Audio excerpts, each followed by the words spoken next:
How's it, guys? Last night got to bed very late because I was up editing. But yeah, then this morning I woke up to a nightmare. It might be the new Dreamcatcher pillow. It's not called a Dreamcatcher pillow.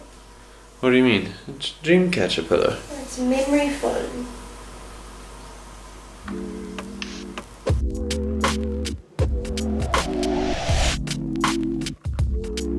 But yeah, Sav and I woke up not feeling so great, which is why I've made myself a little flusin, a little cocktail, pink drink. Pink drinks, Dave.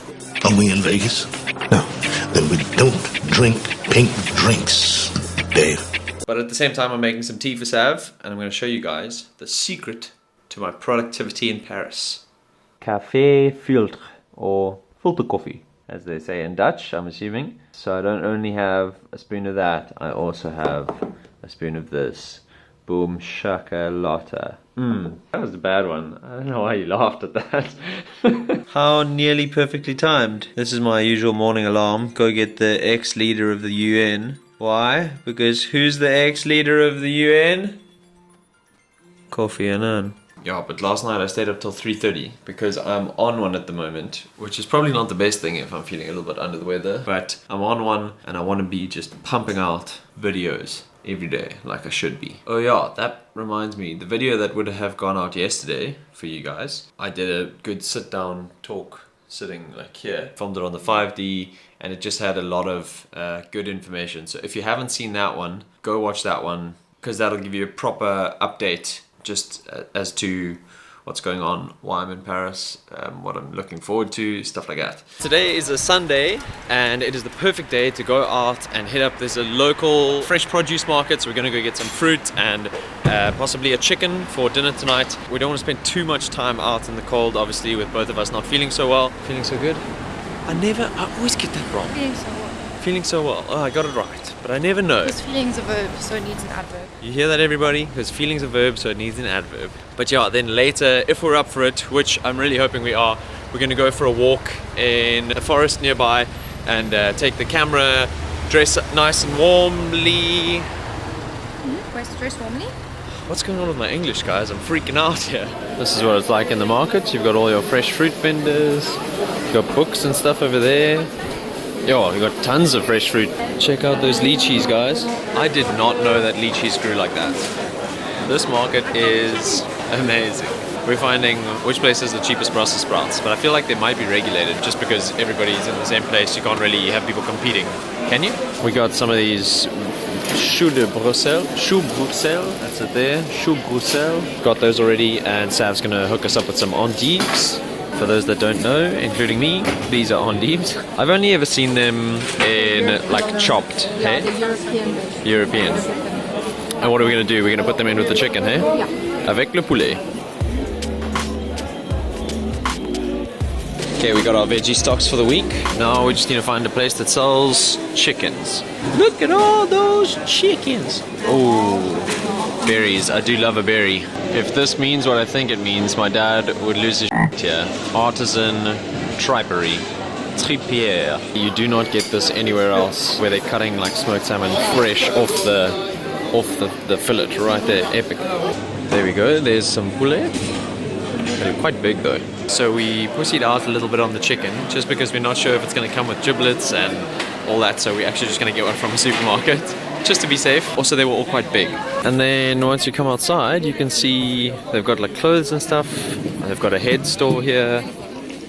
Here's the name of the market for those that are interested. Vie de Boulogne, Bilancourt, Marché, Escudier, Jaurès. Jeepers, that's a hell of a name. For lunch, Sav wants something from a boulanger, so we are gonna look at her little face. She looks so excited. So we're gonna try out this place, Au Milieu. It's kind of only open this year. Oh, this is no longer where we are going. Instead, we have come here, Le Grenier à Pain Boulangerie. Sav got a toasty warm baguette. Apparently, it's got some bounce in it. Ooh! Sorry, I'm ruining it. Little taster. Oh my god. How is everyone in France not fat? What's the deal? Hello? One thing that I can tell you about Parisians is that if you ever see a baguette in the shopping basket, it often looks like that. There's always been someone's taken a little nibble off of it or broken a piece off, but I know exactly why. Coming here for the poulet or le chikwan. That's the Frenglish version. My mission here is to not only get poulet, but I also need to get some jambon and also some fromage. I've gone with this one. It looks nice and soft, but you guys have no idea how long I've spent standing in front of this cheese section. This one I'm actually sure you can even get in South Africa. Yeah, that's a beauty. I know this guy from Poland. Obviously it is French, but they get it in Poland. This is not good. I'm gonna be quite large by the time I go back to South Africa, I think. And my bag's probably gonna be full of cheese. D'accord, j'ai acheté toutes les éléments pour le repas ce soir. Aussi, je pratiquais ma française. Inspired by that little tripery place, I have decided to go for some tripe for lunch. As you guys know from the UK vlogs, I do love me some tripe, or flaki as they call it in Poland. And at the little Polish sklep just down the road from Ben's flat, they do my favorite one that comes in a jar. So I've never actually had it from a can before. Fabriqué en France, so it is made here, so it should be different, which should be good. Thanks Paul and Louise. Just gonna have it with some baguette. Alright, the tripe is ready. I've let it cool a little bit now as well. It did not look this appetizing when it came out of a can, and for some of you, Sav included, this still does not look appetizing, but for me, Oh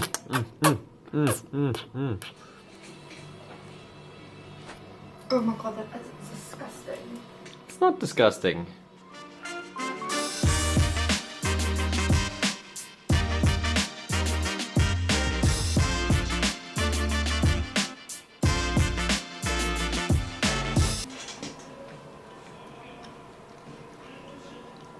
Quite not smelly.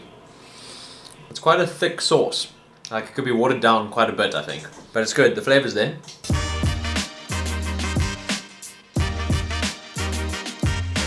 I don't normally sit with such a hunch. It's that I was just trying to get in the frame and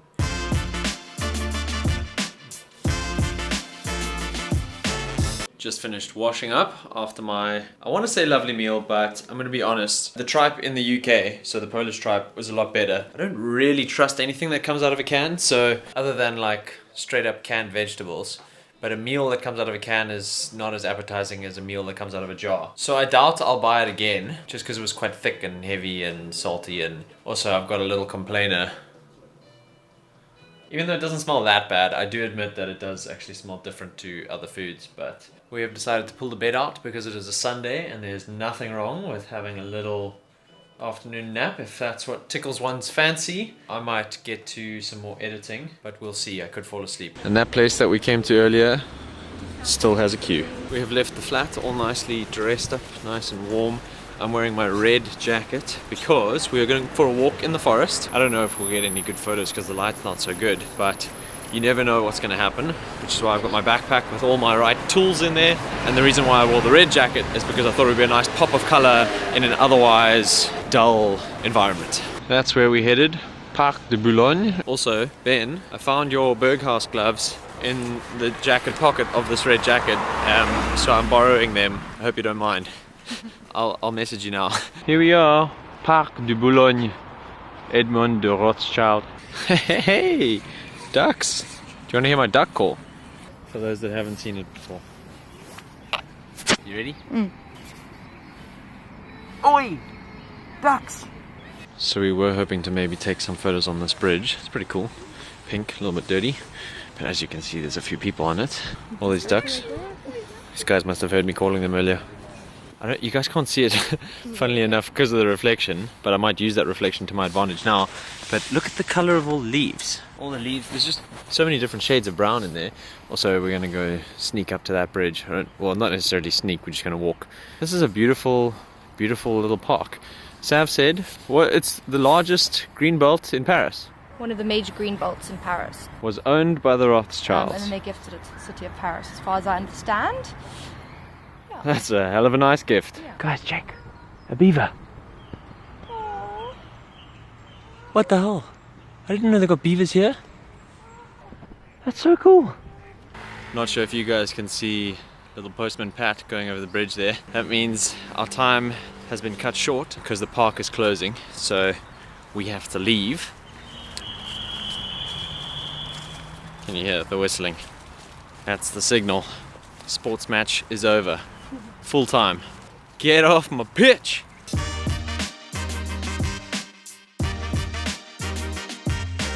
Nice and muddy here. I must say, I'm absolutely loving my shoes. Yeah, look at that. What? Clickbait. It's flooding in Paris. There's a puddle. You silly goose. But yeah, I must say that I'm absolutely loving these shoes. This is pretty much what I bought them for. It was an all-purpose leather boot with a little bit of style and fashion on the side as well. Sorry, fashion. Look it up. You wouldn't even know. I wouldn't even know. So, oh, that's, yeah, Sav, give us the facts. So that is the Rothschild Manor or Rothschild House or something. During the occupation of France in the 40s by Germany, it was taken over by Nazi soldiers. Once France was liberated, as it were, I think it was then occupied by Allied troops, and then after that, in the 50s, no one really cared for it, because I think that's when, if I'm not mistaken, the Rothschilds sort of handed the park and the area over to Paris. So it's just been slowly decaying, and I don't know, no one's cared for it. And apparently now it's being torn down to create a luxury development or something. Yeah. Luxury development greater than sign history. Nothing quite like a good old mud scraping after a visit to a park. What's your mud off the shoe getting technique? Do you use a stick? Do you kick a pavement? Do you employ a small child? Employ a small child? Yeah. Not the worst idea. Well, because they got little hands. Yeah. And they don't mind getting dirty. And for the third time today, we are back at, fine, I'll see what it says. It's au marveleuse, merveilleux. I think means how marvelous. But check, they're making something in here. It's got some chocolatey bits there. Looks like meringue layers, icing. That's probably what it's going to become.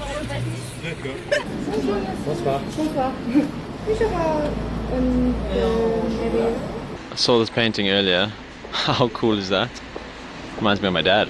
Alright, so here is dinner prep. We've got our endives. We looked it up. Chicory. That's what endives are. In terms of herbs, we got oregano, thyme, basil. Nice to see you, Basil. Then our potatoes, we've got fresh potatoes from the market. We've got some Brussels sprouts. We've got some of these potatoes that we had left over. Cherry potatoes, I believe they were called in the market. Our chicken, poulet, ready to cook. And what we're going to do is we're going to put the chicken in here, surround it with all the stuff, and then put some butter on top of the chicken. Sprinkle a little bit of flour on it, because that's going to help it crisp up. And then we're going to bung it in the microwave and just leave, well, not the microwave oven. Microwave oven.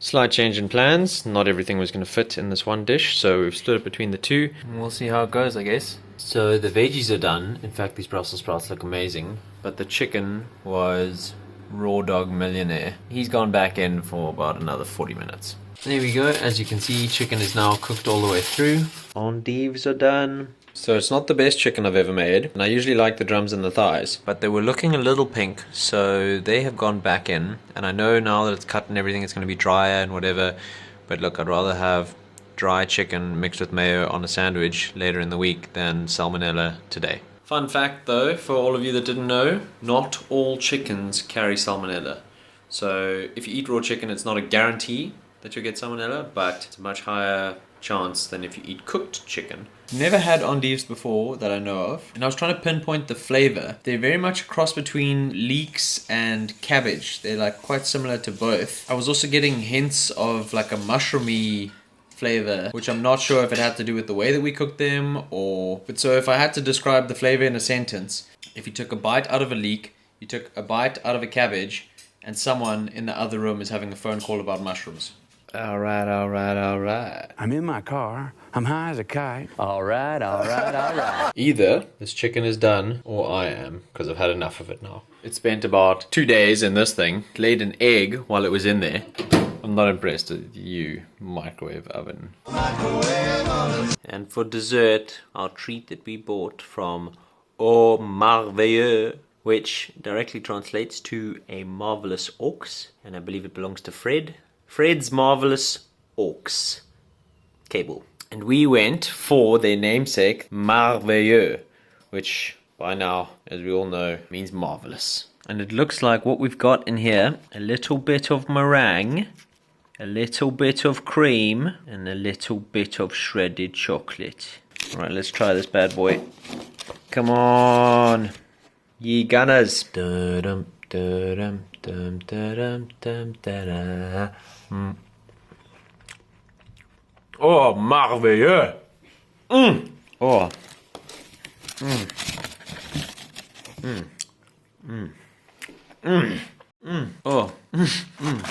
Wow.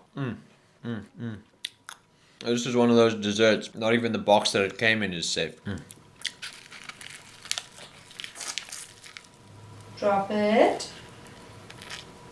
Drop it.